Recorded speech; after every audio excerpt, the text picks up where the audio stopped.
आज भगवान बिरसा मुंडा की आज जयंती है और इस मौके पर आज दिल्ली में गृह मंत्री अमित शाह ने एक प्रतिमा का अनावरण किया और उस कार्यक्रम को संबोधित कर रहे हैं। मेरा राम राम प्रणाम।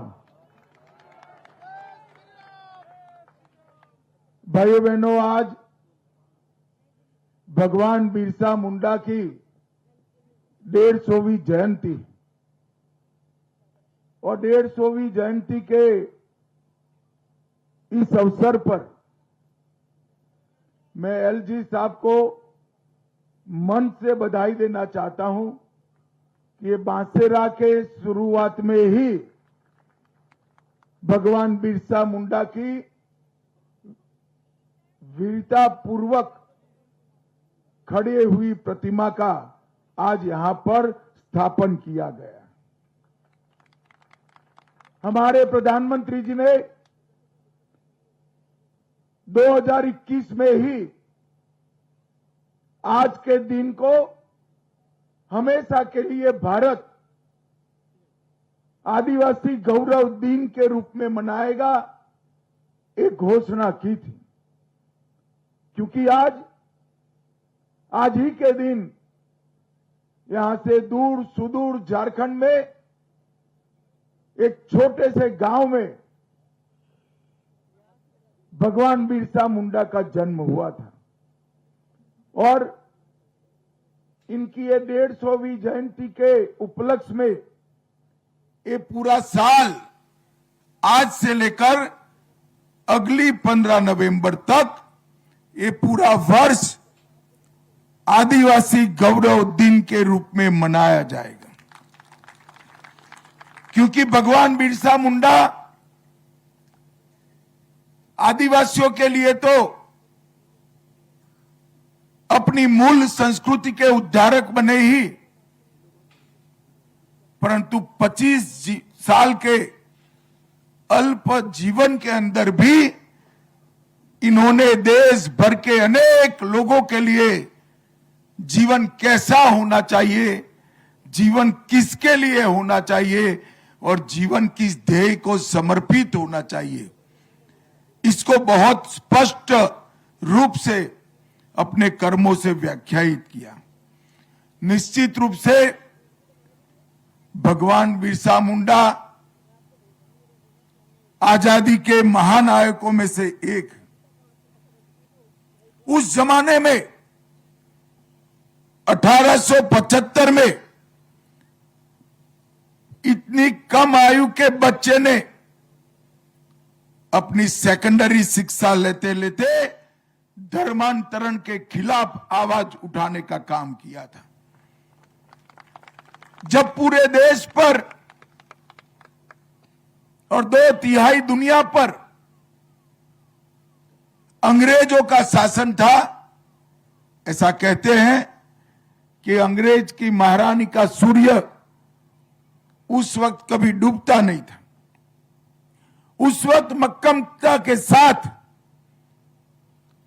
धर्मांतरण के खिलाफ खड़ा होने की वीरता बालक बिरसा मुंडा ने बताई और आगे चलकर ये दृढ़ता और वीरता इस देश नायक के रूप में परिवर्तित हुई। जल, जमीन और जंगल, यही आदिवासियों के लिए सब कुछ है। इस संस्कार को पुनर्जीवित करने का काम बिरसा मुंडा जी ने किया।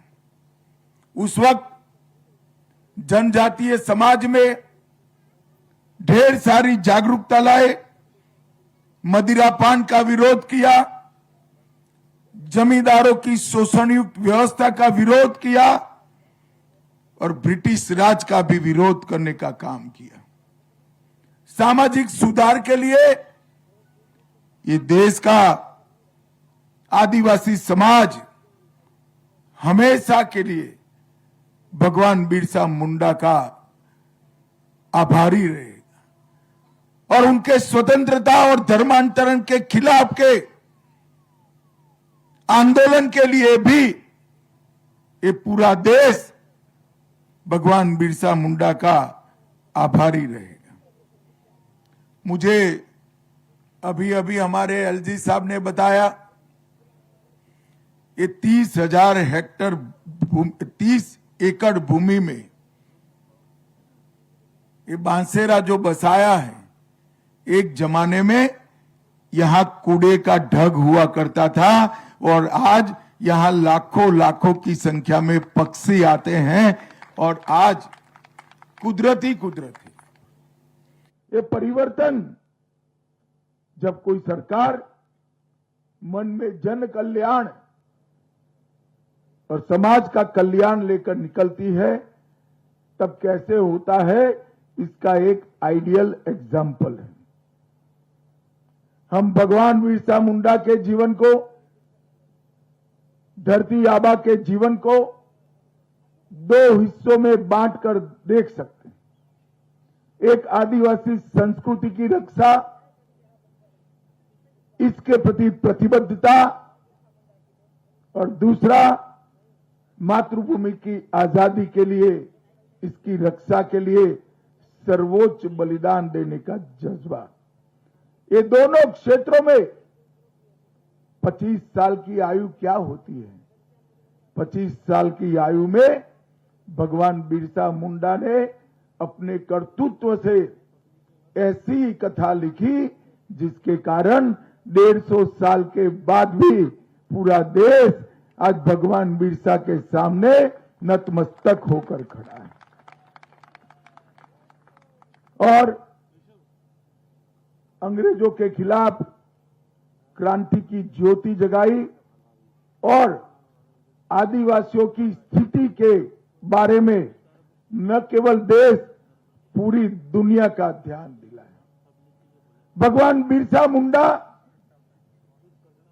देश भर में अंग्रेजों के खिलाफ ढेर सारे स्वतंत्रता संग्राम हमारे आदिवासियों ने लड़े, उसकी महान लड़ी का एक हिस्सा है। झारखंड में सिद्धो कान्हो हो, फूलो जानो की दो बहनें हो और बिरसा मुंडा के नेतृत्व में उल गुलान का संघर्ष हो, राजस्थान में गुरु गोविंद के नेतृत्व में चला भील आंदोलन हो, वसुदेव बलवंत फड़के के नेतृत्व में महाराष्ट्र में हुआ रामोसी विद्रोह हो, उत्तराखंड का बेल और बुक्सा आंदोलन हो, तेलंगाना में रामप्पा नायक, पाजासी राजा और कुरुचिया विद्रोह, ये बहुत बड़ी